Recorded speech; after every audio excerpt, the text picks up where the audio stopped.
You ask Tiger to solve. This deals with linear equations with one unknown.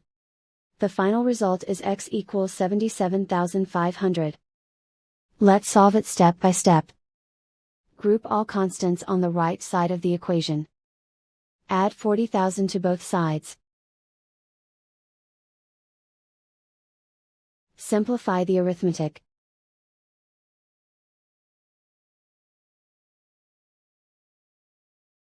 Isolate the x. Divide both sides by 6. Simplify the fraction.